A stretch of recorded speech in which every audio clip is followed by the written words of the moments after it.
السلام علیکم ورحمۃ اللہ۔ آج تو اتوار کی وجہ سے ماشاءاللہ کافی بھرپور حاضری ہے یہاں۔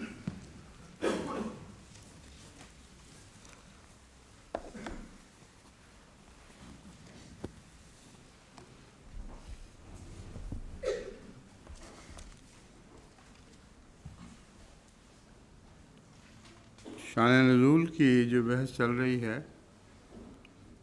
اس میں کچھ ایسی پیشگوئی ہیں جو آئندہ سے متعلق ہیں اور شان نزول ماضی سے نہیں بلکہ مستقبل سے تعلق رکھتی ہے، اور وہ سمجھ آ ہی نہیں سکتی اس زمانے کے لوگوں کو سوائے اس کے کہ ایمان بالغیب ہو،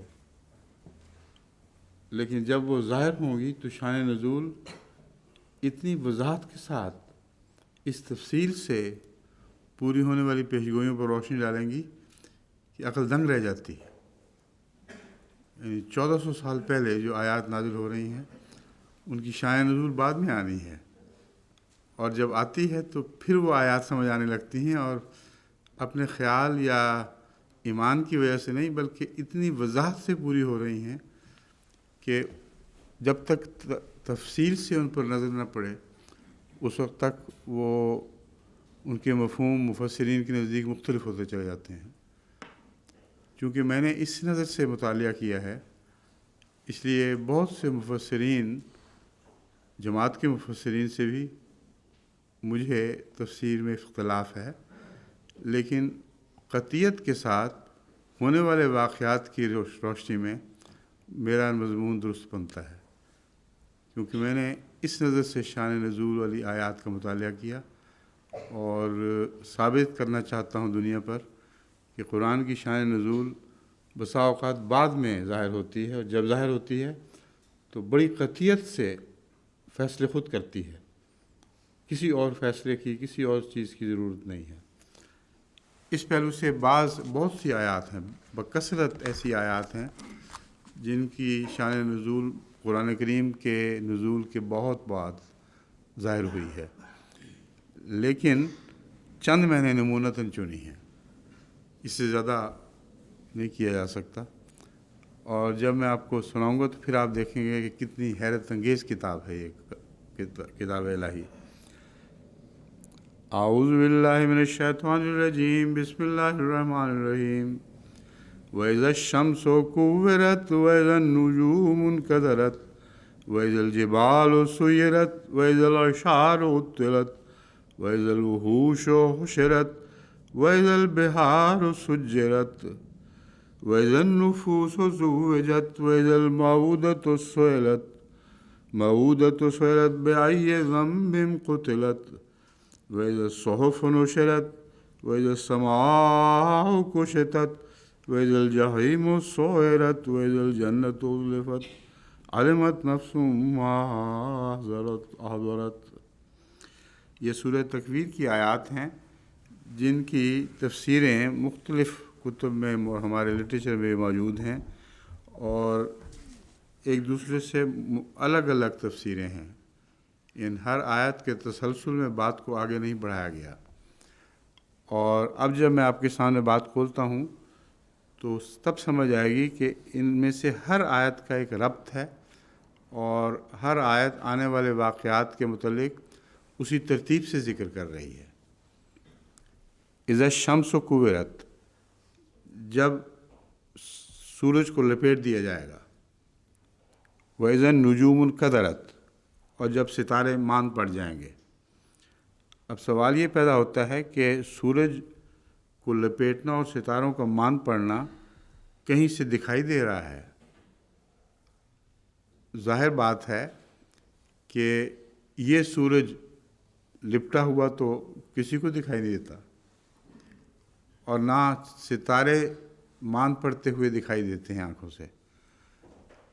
یہ قیامت کے بعد کی بات ہے نہیں، اذا سے پتہ چلتا ہے مستقبل کا واقعہ ہے، لیکن یہی ہونے والا ہے دنیا میں۔ تو الشمس سے مراد سوائے رسول اللہ صلی اللہ علیہ وسلم کے سورج یا اسلام کے سورج کے اور کوئی لیا ہی نہیں جا سکتا۔ یہ آیت کی ترتیب، اس کی طرز بیان بتا رہی ہے کہ کہ الشمس سے مراد سراج منیرہ یعنی حضرت صلی اللہ علیہ وآلہ وسلم ہیں، اور یہ وہ دور ہے جس میں رسول اللہ صلی اللہ علیہ وسلم کی شان کو لپیٹ دیا گیا اور دھندلا دیا گیا۔ اور اذن نجوم انقدرت، صحابہ جس طرح ستارے تھے اس طرح علماء بھی اسلام میں ستاروں کا رنگ رکھتے تھے، اور جن علماء کا ذمہ تھا اسلام کو روشن کرنا اور نمایاں کرنا، وہ ان کی روشنی بھی ماند پڑ گئی، ان میں اسلام کی خدمت کی طاقت نہیں رہی۔ یہ وہ دور ہے وَإِذَا الْجِبَالُ سُيِّرَتْ، جبکہ بڑے بڑے پہاڑ چلائے جائیں گے۔ یہ روحانی پس منظر کھینچنے کے بعد اس کے بعد دنیاوی علامتیں کیا ظاہر ہوں گی، اب یہ صاف سمجھ آنے لگ جائیں گی۔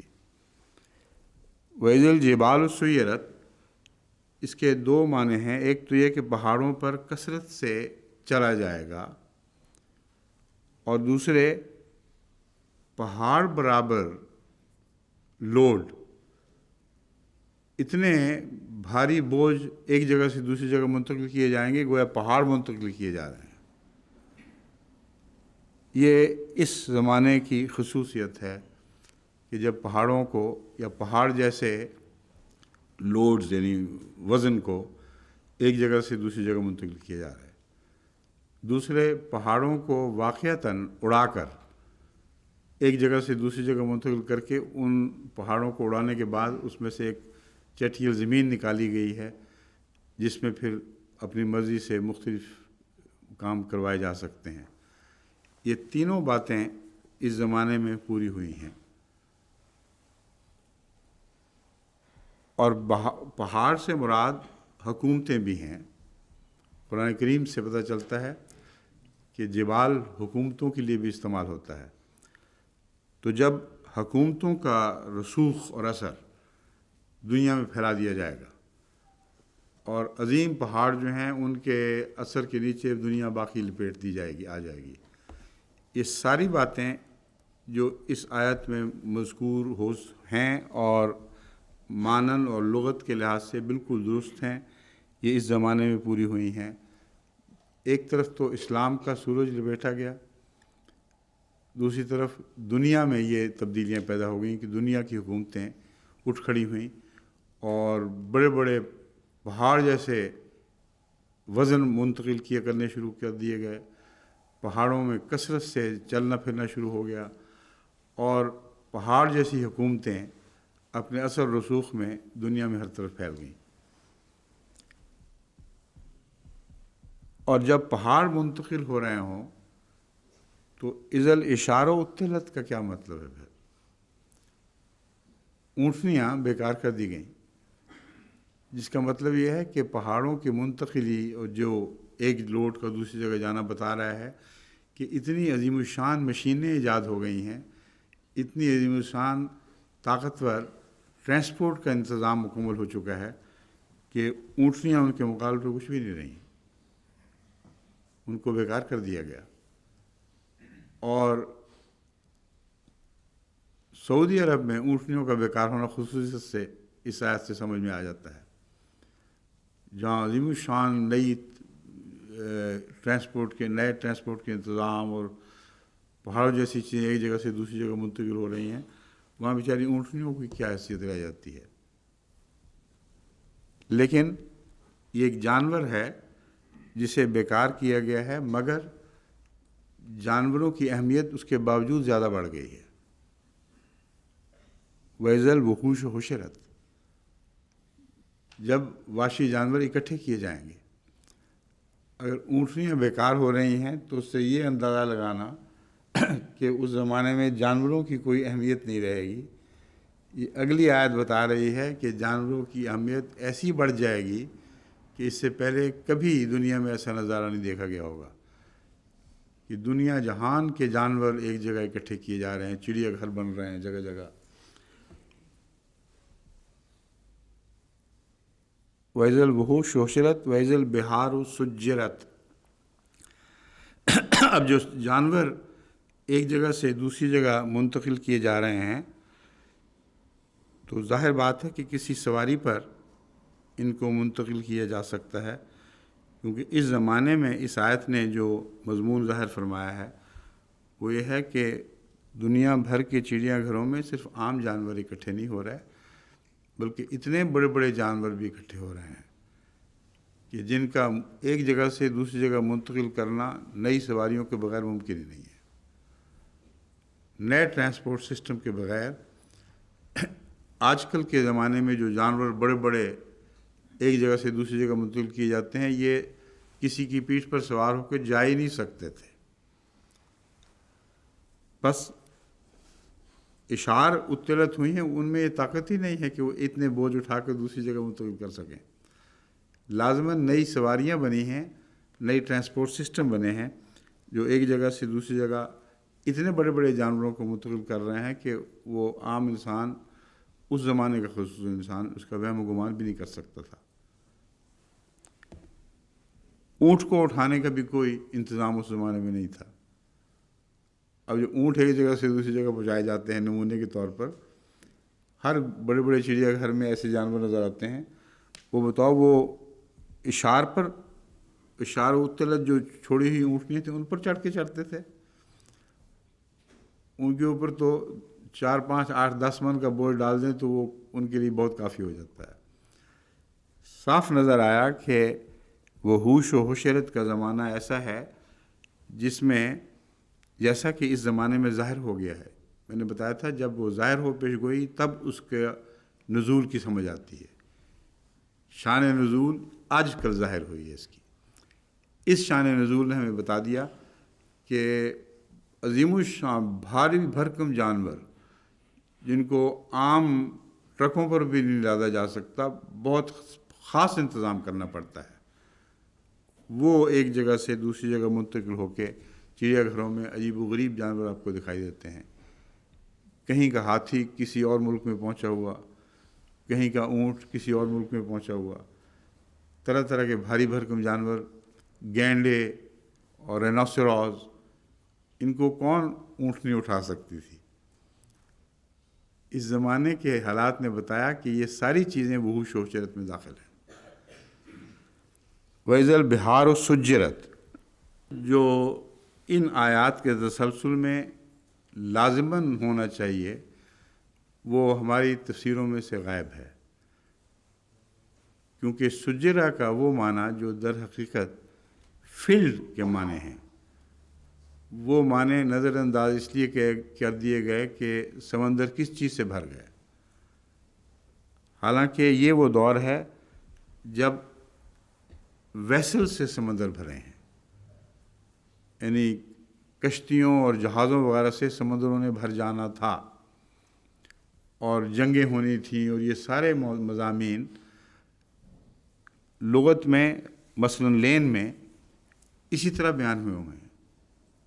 اب لین کا جو مصنف ہے وہ مفسر تو نہیں ہے، لیکن عربی لغت پر نظر رکھتا ہے، اور اس نے سجرہ کا جو حقیقی اصل معنی دیا ہے وہ ہے بہار کی آیت لکھ کر کہ جب سمندر کسی چیز سے مثلا ویسل سے بھر جائیں گے۔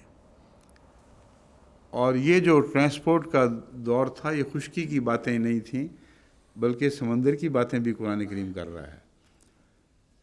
سمندر ہر قسم کے جہازوں سے بکثرت بھر جائیں گے، اور لڑائیوں میں بھی یہ ہوتا ہے، مگر لڑائیوں کے علاوہ بھی آج کل کے سمندر جس طرح عظیم الشان جہازوں سے بھرے پڑے ہیں، اس کا کوئی پہلا تصور نہیں تھا کہ اتنے بڑے بڑے جہاز، اتنے عظیم الشان سمندر اتنی وسعتوں کے باوجود عملاً بعض دفعہ لگے گا کہ کوئی پوری طرح بھر گئے ہیں کشتیوں سے۔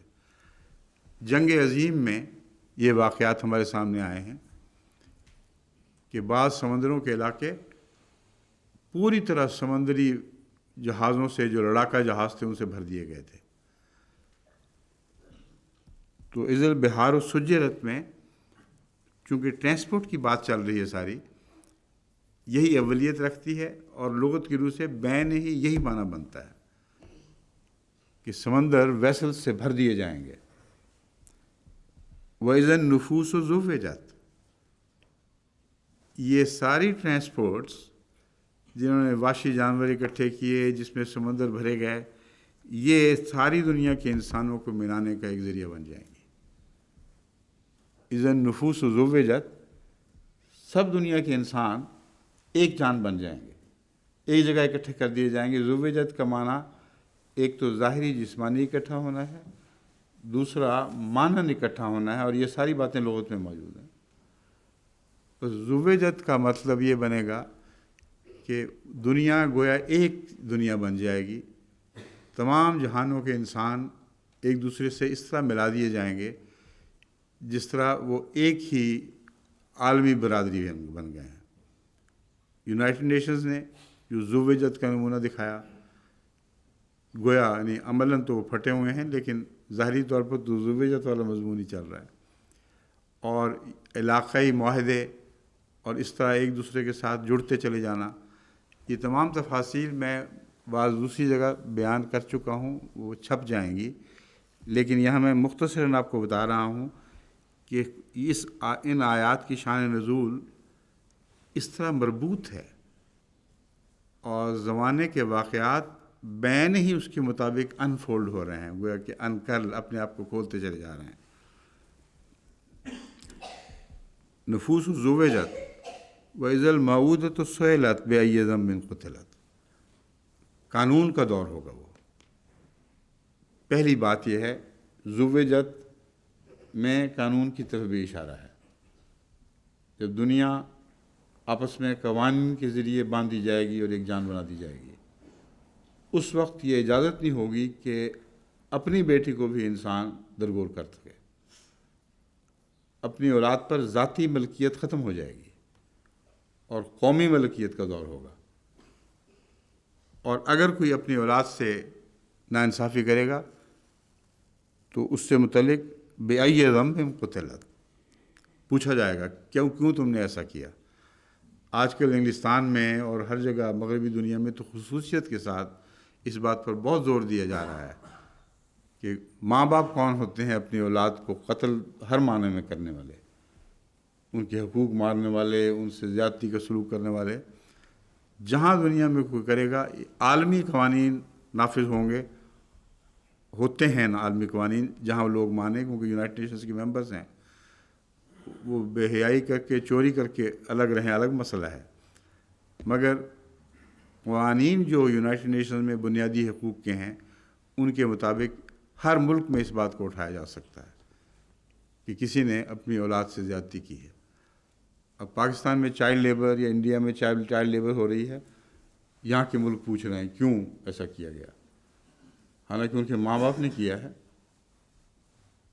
عالمی برادری کہتی ہے ماں باپ کون ہوتے ہیں، ہم پوچھیں گے، ہمارا یہ حق ہے، کیونکہ زوجت نے اب سب کو ایک کر دیا ہے، اور اس پہلو سے پوچھا جائے گا کہ کیوں ایسا ہوا ہے۔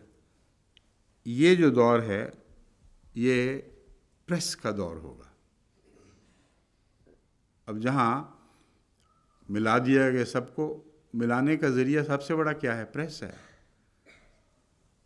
پریس سے بڑھ کر آپس میں ملانے کا کوئی ذریعہ نہیں۔ ٹیلی ویژن بھی اس طرح نہیں ملاتی جس طرح اخبارات ملاتے ہیں، اور ساری دنیا میں ہر جگہ ٹیلی ویژن کا انتظام ہے کہاں، ریڈیو کا بھی ہر جگہ انتظام نہیں، مگر پریس کے کاغذ چیتھڑے بھی ہوں تو ساری دنیا کی خبریں ایک دوسرے سے ملاتے چلے جاتے ہیں۔ اور اذا الصحف نشرت، اس کے اس کے برمحل، اور اسی طرح اس آیت کے بعد آنا چاہیے تھا، بِأَيِّ ذَنبٍ قُتِلَتْ کے بعد فَإِذَا الصُّحُفُ نُشِرَتْ، کیونکہ وہ زمانہ تمام عالمی برادری کو صحیفوں کے ذریعے ایک دوسرے سے جوڑنے کا زمانہ ہوگا۔ کتب کی اشاعت کا زمانہ، یہ بھی اذا الصحف نشرت سے ملتا ہے۔ اب رسول اللہ صلی اللہ علیہ وسلم کے زمانے میں تو اشاعت کا اور تفصیل سے اشاعت کا، بلکہ ایسی اشاعت کا جو تمام دنیا کو باندھ دے، وہم و گمان بھی نہیں آ سکتا تھا۔ کوئی انسان اس زمانے کا تصور نہیں کر سکتا تھا، کیونکہ زیادہ سے زیادہ وہ اگر پارچمنٹ پہ لکھتے بھی تو کتنا پھیلا لیتے۔ نشرت بتا رہا ہے کہ زمانہ نشر و اشاعت کا ہے، اور اس زمانے کے جو اسباب مہیا تھے وہ نشر و اشاعت کا زمانہ بن سکتا ہی نہیں تھا ان اسباب کے ذریعے. نئی ایجادات ضروری تھیں، اور یہ پریس کی ایجاد ہے جس کی طرف اشارہ فرمایا گیا ہے. وَإِذَا الصُّحُفُ نُشِرَتْ وَإِذَا السَّمَاءُ كُشِطَتْ، آسمان کی کھال ادھیڑی جا رہی ہے. سائنسدانوں نے آسمانی دنیا میں اتنا غور کیا ہے، اتنی تفاصیل بیان کی ہیں کہ اس دور میں جب آپ آسمان پر نظر کریں تو یہ لگتا ہے کہ اس کی کھال ادھیڑ دی گئی ہے. جو کچھ اس نے چھپایا ہوا تھا وہ اب دنیا پہ ظاہر کیا جا رہا ہے. اور اس بات کی خبر صحف و نشرت کے بغیر ہو نہیں سکتی تھی. یہ جو تعلیم کا زمانہ ہے اس نے یہ طاقت بخشی ہے انسان کو کہ دور دراز کائنات پر غور کرے اور بال کی کھال ادھیڑے اور اندر کی باتیں معلوم کرنے کی کوشش کرے. یہ علم کا زمانہ صحف و نشرت سے مربوط ہے، اس پر مبنی ہے. یہ ہو نہیں سکتا تھا کہ صحف و نشرت کے بغیر یہ زمانہ طلوع کرتا جس میں آسمان کی کھال ادھیڑی جانی تھی. وَإِذَا الْجَحِيمُ سُعِرَتْ، ان ساری باتوں سے جو اسلام کا سورج غروب ہونے کے بعد، ستاروں کے ماند پڑنے کے بعد ظہور پذیر ہو رہی ہیں، لگتا یہ ہے کہ بہت عظیم زمانہ آ گیا ہے، اب انسان کو بڑا چین ہوگا. فرمایا یہ نہیں ہوگا. وہ چین اور وہ سکون محمد رسول اللہ اور آپ کی تعلیم سے وابستہ ہے. تم اس سے دور ہٹ کر جتنی چاہیں ترقیات کر لو، آسمان کی کھال ادھیڑ لو، مگر اس چیز سے بچ نہیں سکتے. وَإِذَا الْجَحِيمُ سُعِرَتْ، یہ اب جہنم بھڑکائی جائے گی. یہ جہنم کی آگ ہے جس کو ان ساری چیزوں نے مدد دی ہے. جو پہلے گزر رہی ہیں باتیں، جو عظیم ترقیات کا زمانہ ہے، یہی جہنم کی آگ یعنی عالمی جنگ بھڑکانے کا موجب بنی ہوئی ہیں. اگر ان چیزوں کو نکال لو تو جنگیں بالکل محدود اور چھوٹے چھوٹے پیمانے پر رہ جائیں گی. تو جہیم و سعرت اس عالمی وجود ذکر کے بعد کہ کل عالم پر ایک ہو رہا ہے، ترقی ہو رہی ہے، سائنس بڑی پرپرزیں نکال رہی ہے، اس کے بعد جب جہیم و سعرت کہا جاتا ہے تو بالکل ظاہر ہے کہ یہاں وہ آگ مراد ہے جس کے متعلق حضرت مسیح موعود علیہ السلام کی پیشگوئیاں ہیں کہ آگ ہے پر آگ سے وہ سب بچائے جائیں گے. اس طرح قرآن کریم نے اپنے اس زمانے کو اس زمانے سے ملا دیا. اور زوجت کا یہ مضمون بھی ایک ہمارے سامنے آ گیا کہ مسیح موعود کے دور میں یہ سب کچھ ہوگا اور آگ بھڑکائی جائے گی، یعنی جنگیں ایسی ہوں گی جو عالمی جنگیں ہوں گی. اس وقت ایک جنت بھی ہے جو خدا تعالیٰ نیچے کر دے گا، اور وہ مسیح موعود علیہ السلام کا وجود ہے جنہوں نے جہیم و سعرت کی پیشگوئیاں کی ہیں. اب دیکھو شان نزول یہ ہوتی ہے، ایسی ترتیب سے مضمون چل رہا ہے اور ہر آیت دوسرے سے مربوط ہے، ہر واقعہ دوسرے سے مربوط ہے. ہر آیت کا جو نتیجہ نکلتا ہے اگلی آیت میں اس کو اٹھا لیا گیا ہے.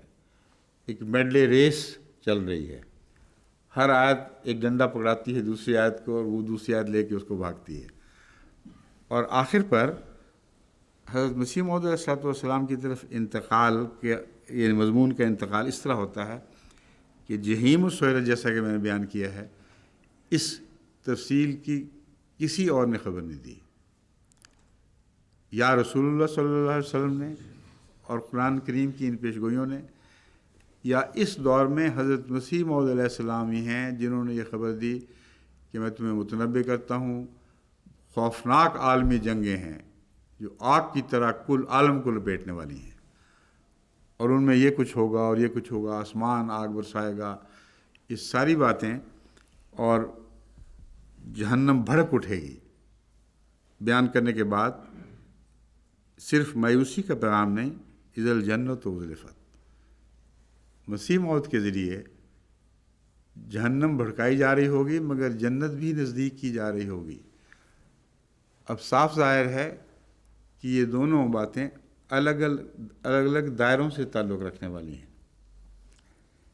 ایک جہنم ہونے کے باوجود اسی میں جنت کے رستے نزدیک کر دیے جائیں گے۔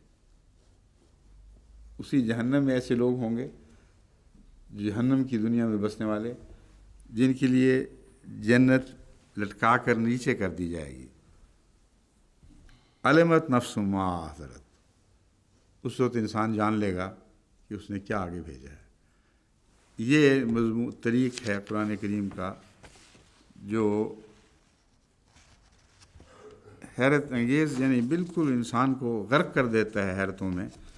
اب ان آیات کو جب دوبارہ آپ اس تفصیل سے پڑھیں گے تو اذا الشمس کورت، فاذا النجوم قدرت کا سوائے اس کے اور کوئی معنی بن ہی نہیں سکتا۔ اسلام کو بظاہر لپیٹ کر دنیا کی روشنی میں ترقی کی ہے، لیکن وہ روشنی جہنم کے سوا ان کو کسی اور طرف لے کے نہیں جائے گی۔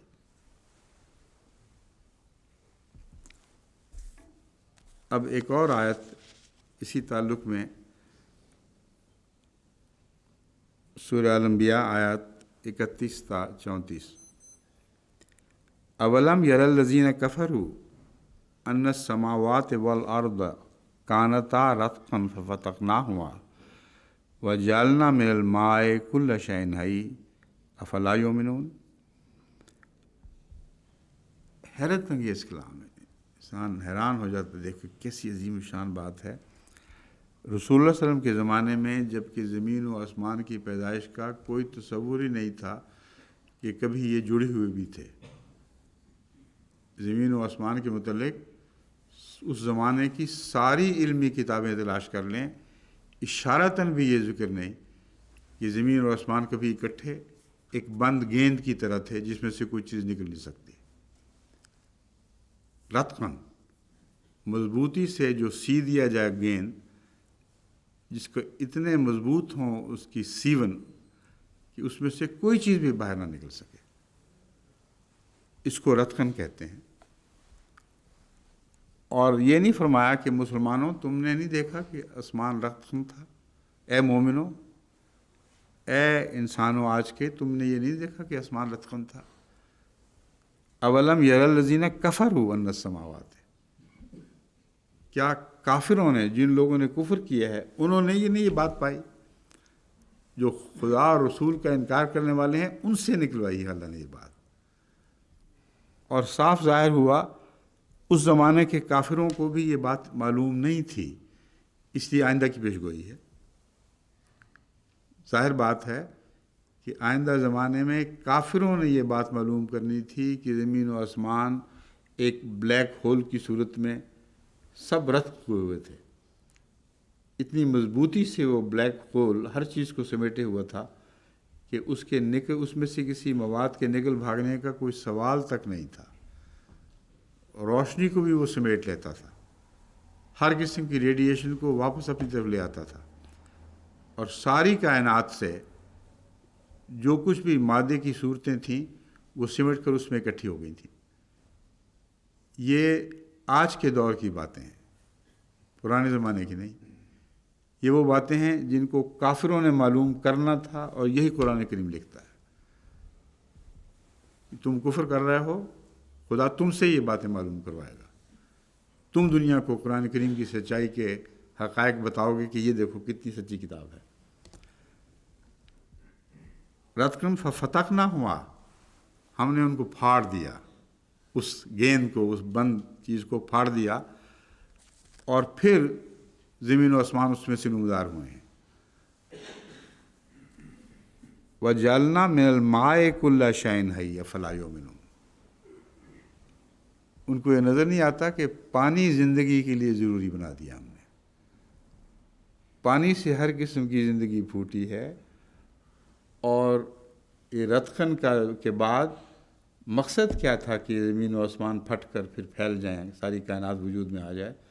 مقصد زندگی پیدا کرنا تھا۔ جو ماں اگر روحانی معنوں میں لو تو روحانی پانی ہی سے زندگی پھوٹی ہے، اور اگر جسمانی معنی میں لو تو تم جانتے ہو کہ ماں کے بغیر اس دنیا میں کسی زندگی کا کوئی سوال نہیں تھا۔ اب وہ زندگی جو پانی کے بغیر بظاہر موجود تھی، اس کے متعلق سائنسدان کہتے ہیں اس کو زندگی نہیں کہا جا سکتا، وہ آرگنزمز ہیں، وہ کیمیائی ترکیبوں کی صورت میں بعض چیزیں دکھائی دیتی ہیں، لیکن ان کو زندہ نہیں کہا جا سکتا۔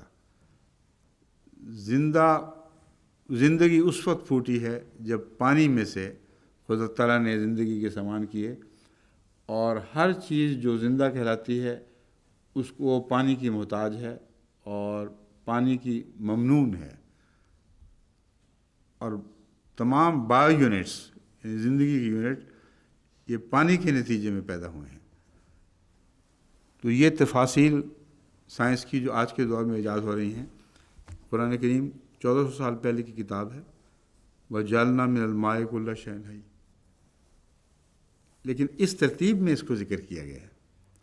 ورنہ آج کل کے لوگ کہہ سکتے ہیں، اس زمانے میں بھی لوگ سمجھتے ہوں گے کہ پانی ضروری ہے زندگی کے لیے، مگر فَتَقْنَاهُمَا کے بعد پانی کو زندگی کا ذریعہ بنانا، یہ ہے وہ عظیم الشان بات جس کے بعد پانی کے نظام کا ذکر فرما دیا۔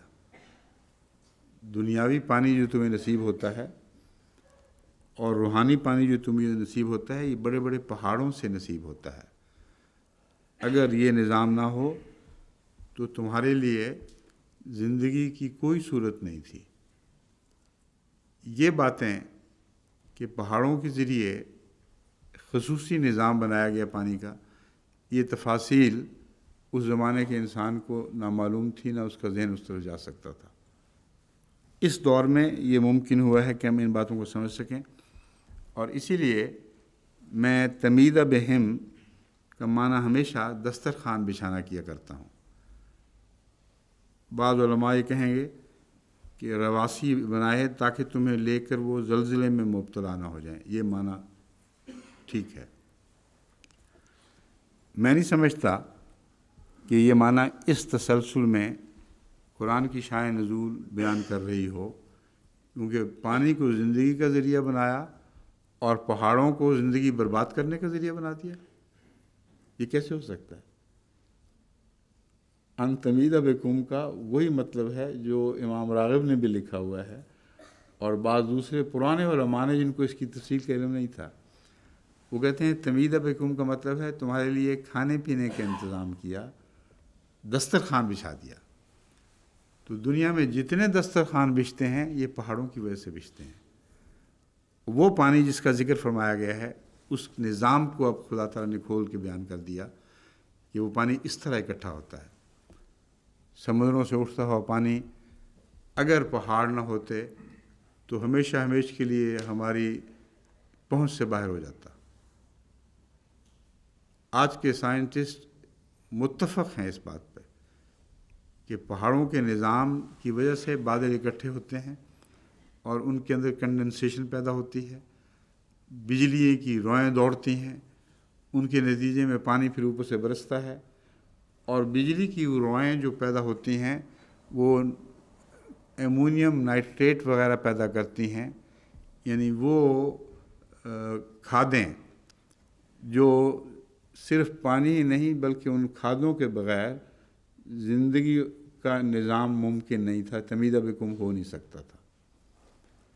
اگر خالی پانی برستا آسمان سے اور اس میں نائٹروجن وغیرہ کی ضروریات شامل نہ ہوتی تو پھوکا پانی ہوتا۔ ساری دنیا میں جتنے کھاد بنانے والے کارخانے ہیں ان کے متعلق تحقیق یہ ہے کہ وہ سارا سال جتنی کھاد بناتے ہیں، ایک دن پہاڑوں پر برسنے والی ٹوٹنے والی بجلیاں اور پانی کا برسنا اس سے زیادہ کھاد بنا دیتا ہے۔ اور یہ نظام بجلیوں کے کڑکوں سے پیدا ہوتا ہے۔ بس پہاڑوں کی وجہ سے ہماری زندگی کی بنا ہے، خالی پانی کی وجہ سے نہیں ہے۔ پہاڑوں پر سے پانی اترتا ہے، کھاد اپنی خود لے کر آتا ہے، اور پہاڑوں پہ جو سرسبزی دیکھتے ہیں آپ، اگر عام کھاد وہاں پڑی بھی ہوتی تو سارے پانی نے اس کو لیچ کر کے بہا کے لے جانا تھا۔ تمام دنیا کے پہاڑ بنجر پہاڑ دکھائی دیتے، ان میں کچھ بھی نہ ہوتا۔ تو یہ کلام الہی کی شان دیکھیں، اس کو کہتے ہیں شان نزول۔ پہلی آیات کی جو شان بیان کرتا ہے اس مضمون کو آگے بڑھا رہا ہے۔ فرما رہا ہے اس دور میں تم لوگ دیکھو گے کہ ہم نے جالنا فی الارض رواسیہ، ہم نے رواسی بنائے ہیں زمین میں. اور رواسی ان پہاڑوں کو کہا جاتا ہے، یا پہاڑوں کو اس لیے کہا جاتا ہے کہ وہ میخ کی طرح گہرے زمین میں گڑ گئے ہوتے ہیں. اور اگر ان تمیدہ کم کا مطلب یہ بنایا جائے کہ وہ بڑے مضبوط ہیں، اتقن کل شیء، خدا نے ہر چیز کو مضبوط بنایا ہے، لیکن یہ پہاڑ اس لیے گاڑے گئے ہیں ان تمید بہم، کہ تم لوگوں کو زلزلوں میں مبتلا کریں اور زندگی کی اغراض سے خالی کر دیں. حالانکہ تمید بہم میں یہ دسترخوان ہے جو میں بیان کر رہا ہوں، یہ بچھایا گیا ہے. وَجَعَلْنَا فِيهَا فِجَاجًا سُبُلًا لَعَلَّهُمْ يَهْتَدُونَ، اور پہاڑوں میں جو رستے بنائے گئے ہیں یہ ان دریاؤں کی وجہ سے بنتے ہیں جو پہاڑ سے نیچے کی طرف بہتے ہیں. تمام دنیا میں پہاڑوں کے رستے دریاؤں کے محتاج ہیں. اس تفصیل کے ساتھ یہ بات حقیقت ہے کہ جب ہم نے ناروے کا سفر کیا تھا تو ساری سڑکیں وادیوں میں سے گزر رہی تھیں. پہاڑوں کے اوپر سے چڑھنے کے لیے اسپیشل انتظام لوگوں کو کرنا پڑتا تھا، حکومتوں کو، ورنہ یہ رستے ایک دوسرے سے پہنچنا، ایک دوسرے سے رابطہ، یہ سب ان آسمانی پانیوں کی وجہ سے تھا جنہوں نے برس برس کر دریا جاری کیے اور سبلن بنا دیے. اس کے ساتھ فیا فجاجن، بہت کھلے کھلے رستے بنا دیے. لعلہم یہتدون، تاکہ وہ ہدایت پائیں. اب دیکھیں زمین کے پانی کو چھوڑیں، جب آسمان کے پانی کی بات کرتے ہیں تو صراط المستقیم، مختلف رستے جو خدا کی طرف لے کے جاتے ہیں، یہ سب آسمانی پانی کے برسنے کے نتیجے میں پیدا ہوتے ہیں. ایک بھی نہیں جو اس کے بغیر ہو سکے. تمام راہیں جو بنائی گئی ہیں وہ آسمان سے برستے ہوئے پانی کے نتیجے میں بنائی گئی ہیں، اور ان میں کھلے کھلے رستے بھی ہیں، چوڑی چوڑی سڑکیں ہیں، صراط مستقیم بھی ان میں داخل ہے. اور پھر آسمان کو سقف محفوظہ بنایا ہے. اب یہ ساری چیزیں جیسا کہ اوپر وہاں گزرتی ہیں پہاڑوں کے اوپر، یہ ایک اور کام بھی کر رہی ہیں کہ زمین اور آسمان کے درمیان ایسی محفوظ چھت ہے جس میں سے آسمان کی میں پیدا ہونے والی مضر ریڈیشنز زمین تک نہیں پہنچ سکتی. سقفم محفوظہ ان بندوں کے لیے ہے، اسی تسلسل میں جاری ہے. اولم یر الذین کفروا کو مضمون جاری ہے. تم نے دیکھا نہیں، تم ہی نے تو ثابت کیا ہے کہ زمین اور آسمان کے درمیان خدا تعالیٰ نے ایسی سطحیں بنا دی ہیں، یعنی فضا نہیں بلکہ آسمان کہہ لیں، یہ نزدیک کا آسمان، دور کا آسمان. لیکن جو ہمارا نزدیک کا آسمان ہے وہ مختلف ایسی سطحوں میں تبدیل ہوا ہے جن کے نتیجے میں آسمان سے اترنے والی شعاعیں کوئی یہاں جذب ہو جاتی ہے، کچھ وہاں جذب ہو جاتی ہے، غرضی کہ زمین تک نہیں پہنچتی وہ شعاعیں جب تک خدا تعالیٰ ان کو مضرات سے پاک نہ کر لے. یہ سقف محفوظ ہے، اور اس مضمون کے تسلسل میں اس کے سوا معنی بن ہی نہیں سکتا. جب سب کچھ پیدا کر دیا تو پھر برباد کرنے کے لیے تو نہیں آسمان سے کوئی بمبارڈمنٹ ہونی تھی. آسمان کو سقف بنانا ضروری تھا. یہ سب چیزیں معلوم ہیں اولم یر الذین کفروا، کفر کرنے والوں کو، ان کے ذریعے ہی ہمارے ہاتھ آئی ہیں. وَهُمْ عَنْ آیَاتِهَا مُعْرِضُونَ، ان سب باتوں کو جاننے کے باوجود خدا تعالیٰ کی آیت سے پیٹھ پھیر لیتے ہیں اور منہ پھیر کے چلے جاتے ہیں. جب سائنس کے ان رازوں کا مطالعہ کریں جن رازوں کا ذکر ان آیات میں موجود ہے، اور پھر دیکھیں کہ ان عقل کے اندھوں کو کیا ہو جاتا ہے کہ خدا تعالیٰ کی ہستی سے گھبراتے ہیں، پریشان ہوتے ہیں، پیٹھ پھیر کر منہ موڑ جاتے ہیں، اور طاقت نہیں ہے کہ کوئی اور تشریح کر سکے. یہ سارے مضامین کسی قدر اختصار کے ساتھ میں نے جو شائع ہونے والی کتاب ہے اس میں درج کیے ہوئے ہیں. یہاں صرف اشارتاً آپ کو بتا رہا ہوں کہ قرآن کریم کی شان نزول یہ شان رکھتی ہے کہ آئندہ کی پیشگوئیوں کو اس حیرت انگیز تفصیل کے ساتھ اور ترتیب کے ساتھ اور اس وضاحت کے ساتھ پیش کرتی ہے کہ اس کا کوئی اور معنی ممکن ہی نہیں رہتا جب تک ان آیات کو اپنی شان نزول بتانے والی خود آیات تسلیم نہ کیا جائے۔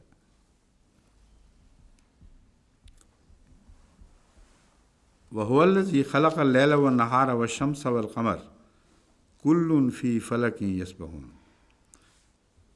هُوَ الَّذِي خَلَقَ اللَّيْلَ وَالنَّهَارَ، جس نے رات اور دن کو پیدا کیا، وَالشَّمْسَ وَالْقَمَرَ، اور سورج کو بھی اور چاند کو بھی۔ اب ظاہری سورج اور چاند، محمد رسول اللہ علیہ وسلم کا سورج اور آپ کا چاند حضرت مسیح موعود علیہ السلام، ہر ان پیشگوئیوں کے آخر پر اس قسم کا ذکر ضرور موجود ہے جس میں پہلے زمانے کے واقعات کے ساتھ آئندہ زمانے میں ظاہر ہونے والے روحانی وجود کا بھی ذکر کر دیا گیا ہے۔ لیکن جو خاص قابل غور بات اس میں ہے وہ یہ ہے هو الذی خلق اللیل والنہار والشمس والقمر، اس نے رات اور دن کو پیدا کیا، والشمس والقمر، اور سورج اور چاند کو پیدا کیا۔ ظاہری طور پر آپ یہ بتائیں کہ سورج کے ڈوبنے سے رات آتی ہے اور رات کی روشنی کو برقرار رکھنے کے لیے چاند آ جا کرتا ہے۔ یہ ممکن کیسے ہو سکتا ہے اگر زمین اپنے گرد گھوم نہ رہی ہو؟ رواسی تو اڑ ہی نہیں سکتے، وہ تو زمین میں گڑے ہوئے ہیں، جو کچھ گھومتا ہے ان کے ساتھ گھوم رہا ہے۔ اگر وہ سیدھا چل رہے ہیں تو سیدھا چل رہے ہیں، دن اور رات پیدا نہیں ہو سکتے پھر، سوائے اس کے کہ یہ مانا جائے کہ چاند اور سورج زمین کے گرد گھوم رہے ہیں۔ اس بات کی نفی اس طرح فرما دی گئی، کل فی فلک یسبحون، تمام اجرام سماوی جن میں زمین بھی ہے، ایک ایپلیکٹک کیا کہتے ہیں اس کو، جیسے چرخہ کاٹنے سے وہ ایک ایسی چیز وجود میں آتی ہے جو بالکل گول نہیں ہوتی مگر ایلپٹیکل، ہاں اس کا اردو ترجمہ کیا ہے ایلپٹیکل کا؟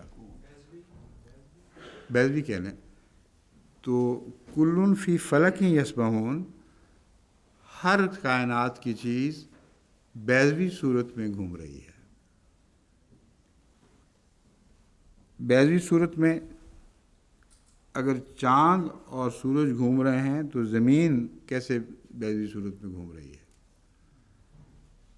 زمین کی بیضوی صورت میں گھومنا ثابت کرتا ہے کہ دن رات اور موسم کا ادر بدل جس کے بغیر یہ معاہدہ بچھایا نہیں جا سکتا تھا، یہ زمین سورج کے گرد گھوم رہی ہے اور چاند بھی اس کے ساتھ ساتھ بیضوی شکل میں سورج کے گرد گھوم رہا ہے۔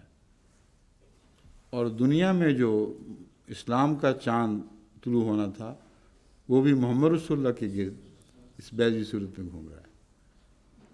یہ تمام مضامین اس ترتیب سے اگر آنکھیں ہوں تو پڑھنے چاہیے اور سمجھ آ جانی چاہیے،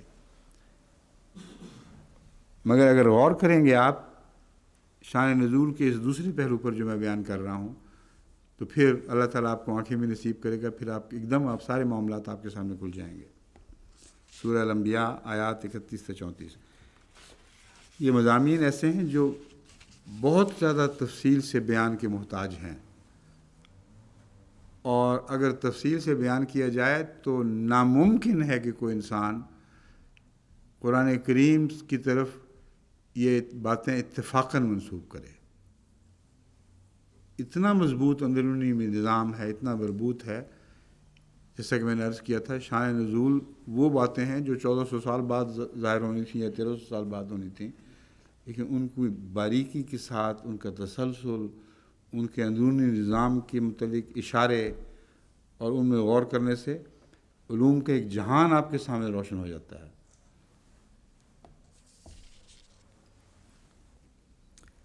اب ایک ابھی وقت ہے نا ہمارے پاس. سمندروں کا آپس میں ملنا یہ بہت دلچسپ مضمون ہے. قرآن کریم میں صرف 2 آیات ہیں جن میں سمندروں کے آپس میں ملنے کا ذکر ہے. ڈھونڈ کے دیکھ لیں.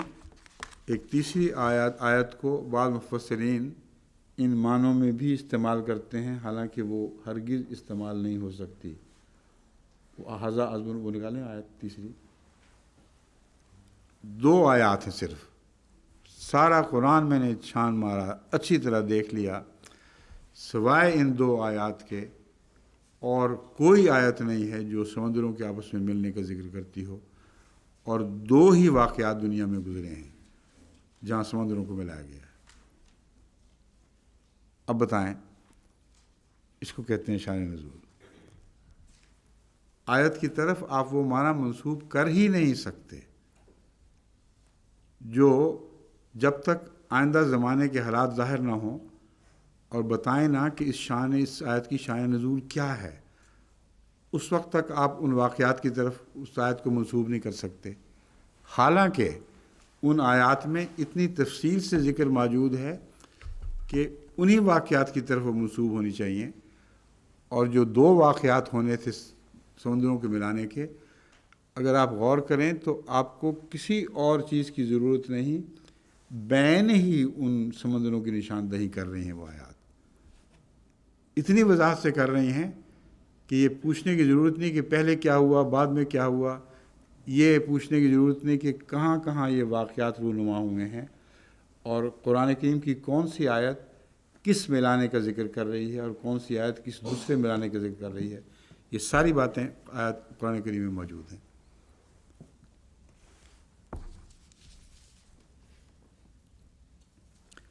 اب دیکھ لیں، سب سے پہلا ذکر قرآن کریم میں جو کہاں وہ آیت،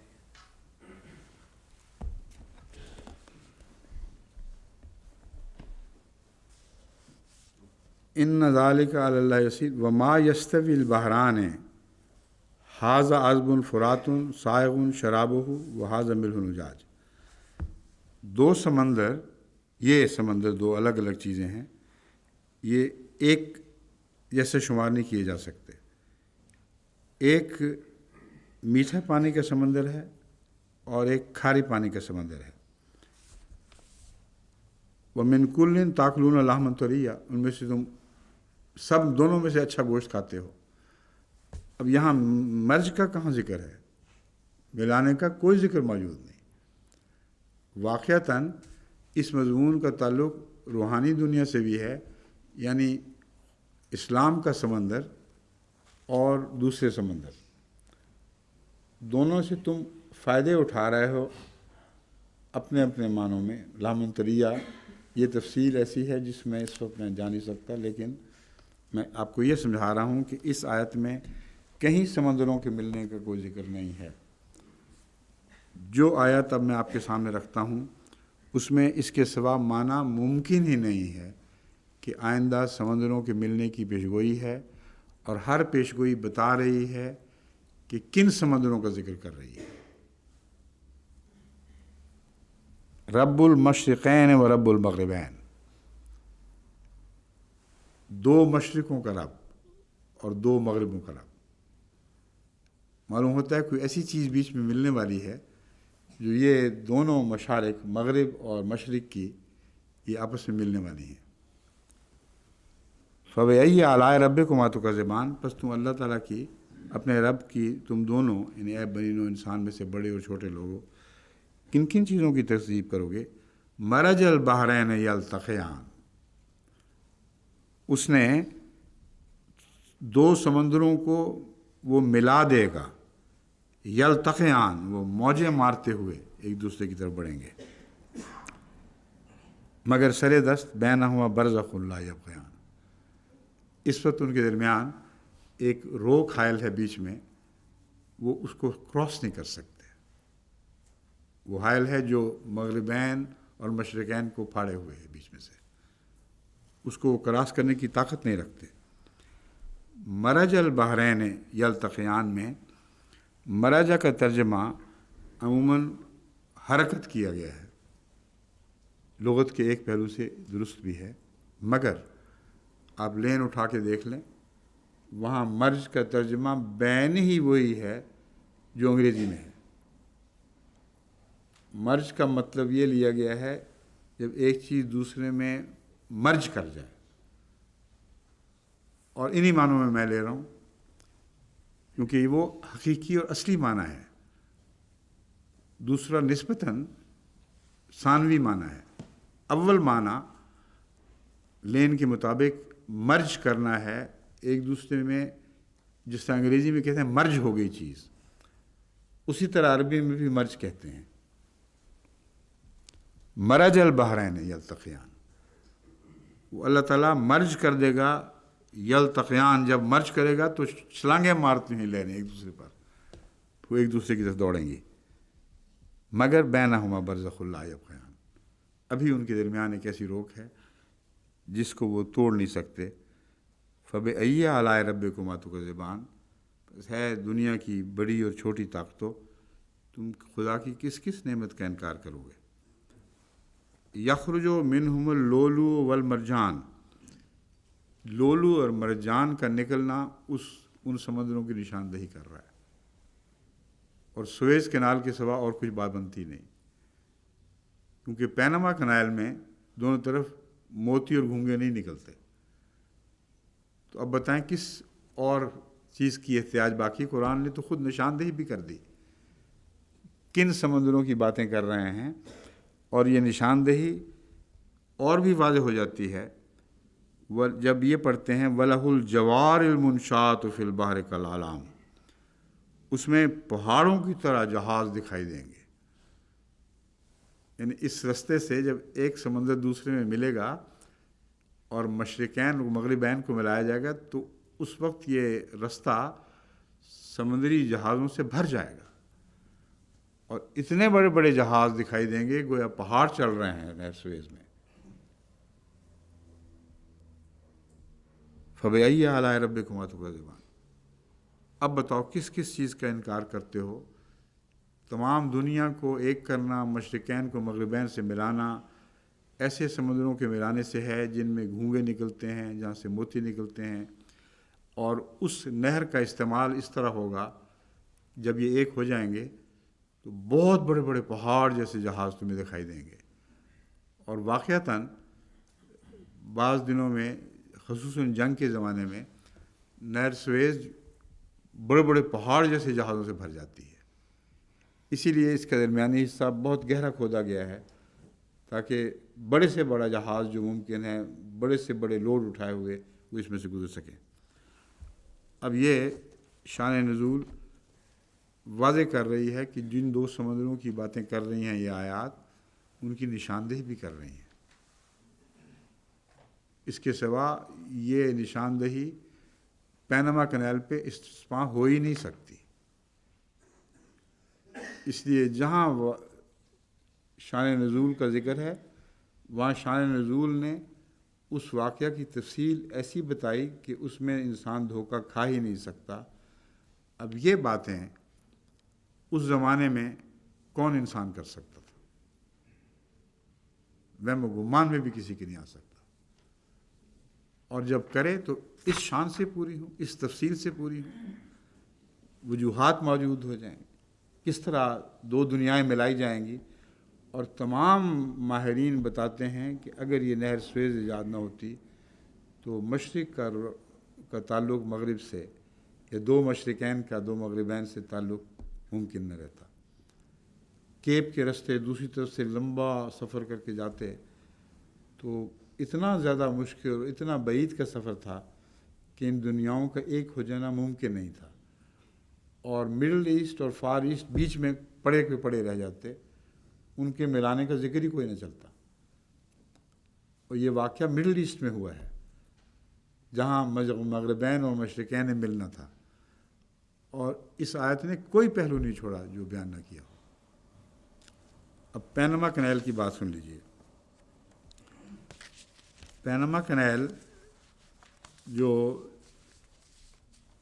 وسطی امریکہ کے جنوب میں واقع ہے، کوسٹا ریکا سے نیچے ایک علاقہ ہے پینما، اور اس علاقے میں سے یہ نہر گزرتی ہے، اس لیے اس کو پینما کینال کہتے ہیں۔ قرآن کریم نے اس بات کا جو ذکر فرمایا ہے، کہاں ہے وہ آیت؟ یہ نیچے، یہ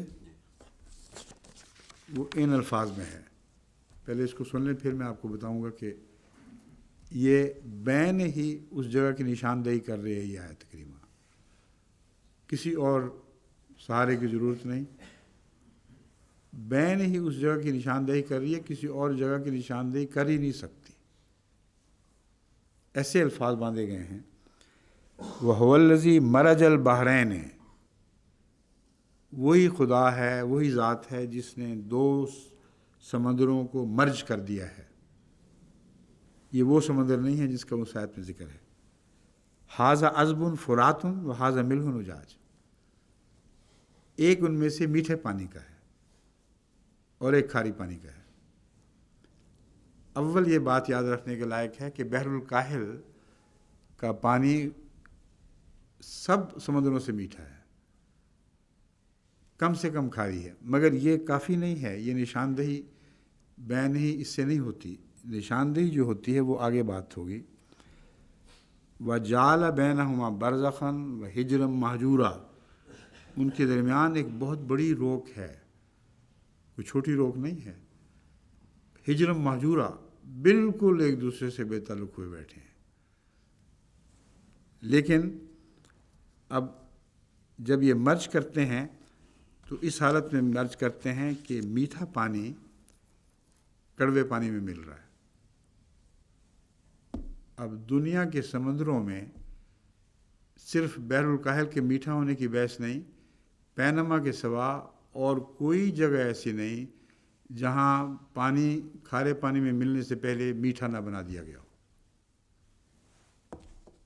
اس کی تفصیل سن لیجئے۔ اسمس آف پینما، یہ لفظ اسمس کو بعض لوگ استھمس بھی پڑھتے ہیں، دونوں طرح جائز ہے، مگر اول پروننسیشن جو جونز کی کتاب مثلا دیتی ہے وہ اسمس ہے۔ اس لیے میں کہہ رہا ہوں کہ بعض لوگ مجھے لکھنا شروع کر دیں گے کہ استھمس پڑھنا تھا، آپ نے اسمس پڑھ لیا۔ تو مجھے پتہ ہے اصل پروننسیشن اسمس ہے، اور استھمس بھی پڑھا جا سکتا ہے۔ پیسیفک اور اٹلانٹک اوشن کو ملاتی ہے۔ ہجرم محجورہ سے اندازہ لگائیں کہ 82 کلومیٹرز ان کے درمیان فاصلہ تھا، یعنی بحر الکاہل اور بحر اوقیانوس ہی کہتے ہیں نا اٹلانٹک اوشن کو، یا کچھ اور ہے؟ اوقیانوس، ہاں، اٹلانٹک کیسے دیتے ہیں؟ اٹلانٹک اوشن کے درمیان 88 کلومیٹر کا فاصلہ ہے۔ اس نہر کا آغاز 1881 میں ہوا ہے، جو فرانسیسیوں نے کیا تھا، لیکن ایبنڈن کر دی گئی، چھوڑ دیا اس کو، کامیاب نہیں ہو سکے۔ 1889 میں اس کو ایبنڈن کیا گیا ہے، 89 میں۔ 1903 میں یونائٹڈ اسٹیٹس نے دوبارہ اس مہم کو اپنے ذمہ لیا، اور وجہ اس کی یہ بنائی گئی، ایک پینامینین ریوولٹ تھی جو کولمبین رول سے تعلق رکھتی ہے۔ میں اس کے الفاظ پڑھ دیتا ہوں۔ United States backed a successful Panamanian revolt, back کیا ہے اس ریوولٹ کو یونائٹڈ اسٹیٹس نے، جس سے عادت ہے ان کی، جہاں اپنے مقصد کی چیزیں ہوں وہاں اس کو بیک کرتے ہیں، اور کولمبیا کا نفوذ توڑنا مقصد تھا۔ اس ضمن میں یونائٹڈ نیشنز کی یو ایس سی کی توجہ پینما کی طرف ہو گئی،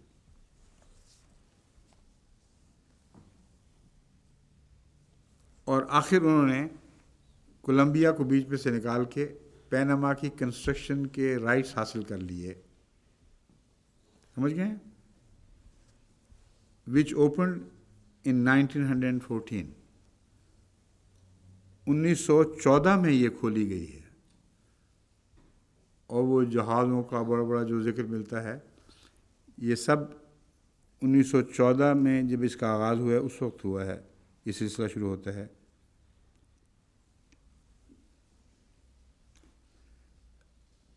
1978 میں جو کھولی گئی تھی یہ کینال، اس کے حقوق یونائٹڈ نیشن نے 1999 تک لیے ہوئے ہیں. اس کے بعد جس نے بھی حملہ کرنا ہے تیاری کر لے. ان حقوق کے لیے جنگ جو دوبارہ چھیڑنی ہے 1999 تک ہے، 1 سال باقی. جو خاص توجہ طلب اس میں بات ہے وہ پانی کا میٹھا ہونا. 88 کلومیٹر یہ نہر ایسی جھیلوں اور دلدلوں سے گزرتی ہے جن کا پانی میٹھا ہے.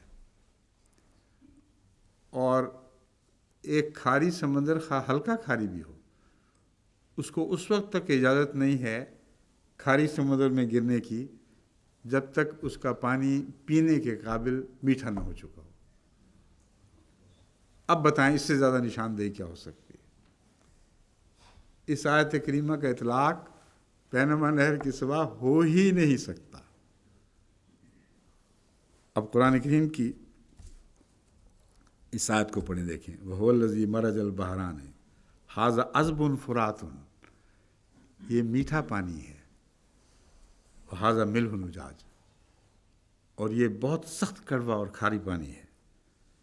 وَجَعَلَ بَيْنَهُمَا بَرْزَخًا وَحِجْرًا مَّحْجُورًا، ان کے درمیان ایک ایسی برزخ بنائی ہے کہ وہ حجر مہجورہ ہے، بہت دور کی جدائی ڈال دی. میری وقت ہو گیا اس کا.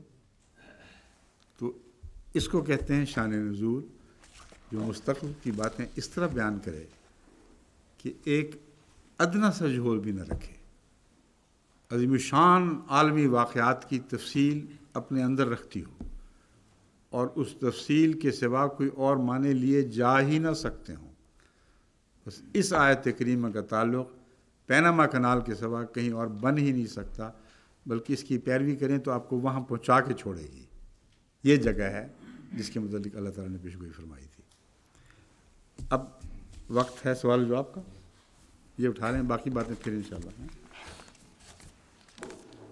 ہاں جی، اب بتائیے، سوال جواب کی باری ہے.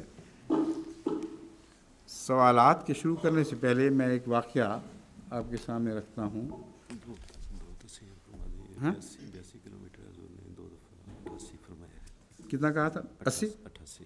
82 ہے وہ. جی، اور یہ بحرین ہے، حضور نے بحران پڑھ دیا تھا. بحرین وہ اس وقت بتانا چاہیے تھا. ٹھیک ہے. هو الذی مرج البحرین میں نے بحران پڑھ دیا تھا. اچھا، میرے ذہن میں ان کی ویسے بحران کی حیثیت جو فعلی حالت ہوتی ہے اپنی ذات میں وہ رہی ہے. تو دوسری جو آیت ہے اس میں فاتر والے جو تھی جس میں 2 سمندر مل نہیں سکتے. ہاں، وہ بحران ہے نا. تو کوئی وجہ بہرحال ایسی ہوئی ہے جس کی وجہ سے نظر میری اس پر نہیں ہوتی، مضمون پر ہوتی ہے. اس لیے ایسی بعض دفعہ کوتاہیاں ہو جاتی ہیں جو نظر کے مرکوز ہونے سے تعلق رکھتی ہیں، اور جب نظر مضمون پر مرکوز ہو جائے تو ایسی غلطیاں ہو جاتی ہیں. اچھا کہ آپ نے ابھی بتا دیا، اگر اسی وقت بتاتے تو زیادہ بہتر تھا. مرج البحرین ھذا عذب فرات، اس نے 2 سمندروں کو ملا دیا ہے، مرج کر دیا ہے. اس زمانے میں 88 کہہ رہا تھا، 82 ہے. 82 کلومیٹر کا فاصلہ ہے، 88 کا نہیں ہے.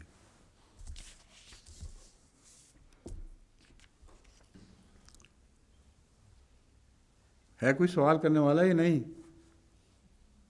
ہاں ہاں.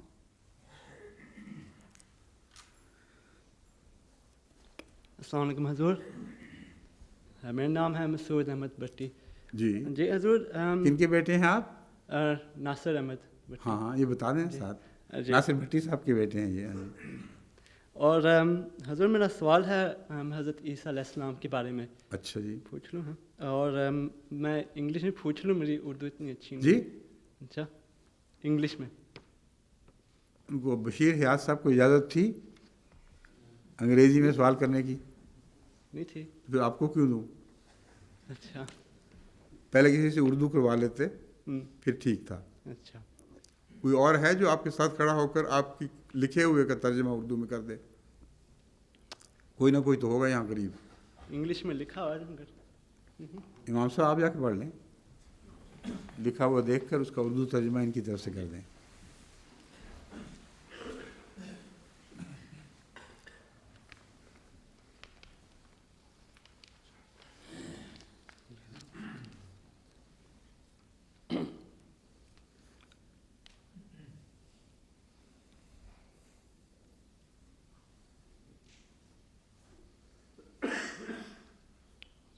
کافی لمبا ان کا سوال ہے، جو میں اس کا دیکھ کے ترجمہ کر سکتا ہوں وہ یہ ہے کہ نہیں پڑھ لیں، اچھا جی. اس کا مفہوم بتا دیں.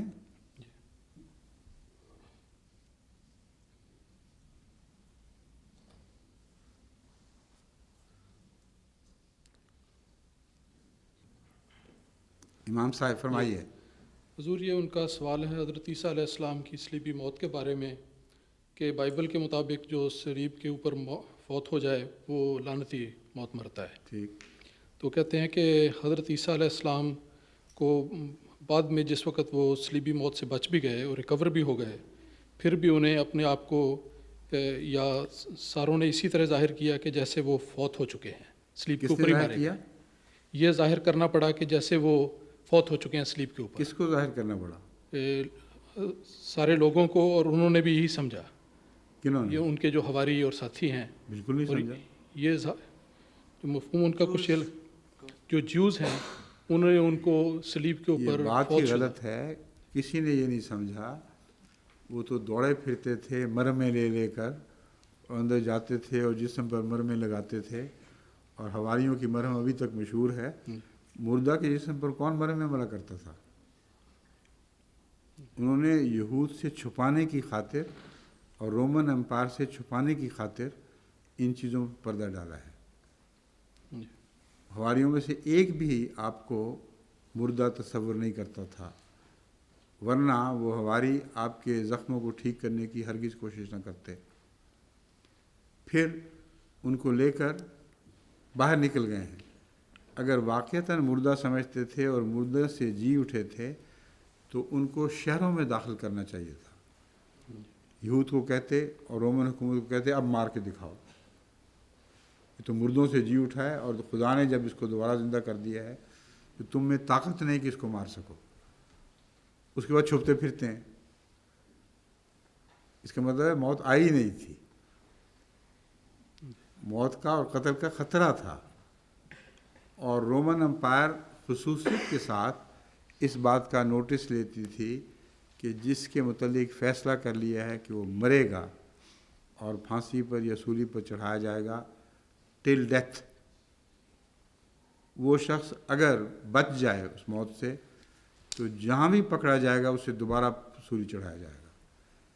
یہ رومن امپائر کا قانون آج تک اس دنیا میں اسی طرح نافذ ہے. بس حضرت مسیح علیہ الصلاۃ والسلام کو کیا دوسری پھانسی سے خطرہ تھا؟ چھپتے کیوں تھے؟ صاف پتہ چلا کہ آپ مرے ہی نہیں تھے، بلکہ آپ کے صحابہ میں سے وہ لوگ جو لا علم نسبتاً اس واقعہ کے ذاتی گواہ نہیں تھے، ان کو یہ وہم تھا کہ حضرت عیسیٰ نے اپنا گھوسٹ نکال دیا ہے. کیونکہ ذکر ملتا ہے بائبل میں دین ہی گیو اپ ہز گوسٹ، یعنی الفاظ میں فرق ہوگا مگر مراد یہی ہے کہ عیسیٰ کا گوسٹ اس کے جسم سے نکل گیا. اس کو کہتے ہیں ظاہری موت. لیکن حضرت عیسیٰ علیہ السلام جب خود ان حواریوں کے پاس پہنچے ہیں جو مغموم تھے اس خیال سے کہ عیسیٰ علیہ السلام کا گوشت تو نکل گیا، آپ گئے تو ڈر گئے، گھبرا گئے، مچھلی اور روٹی کھا رہے تھے. انہوں نے کہا ہے یہ کہاں سے آ گیا دوبارہ؟ حضرت عیسیٰ نے ان کو خوف محسوس کیا اور بلایا، یہ زخم دیکھو، یہ صلیب کے زخم ہے، میں وہی ہوں، اور اگر میرے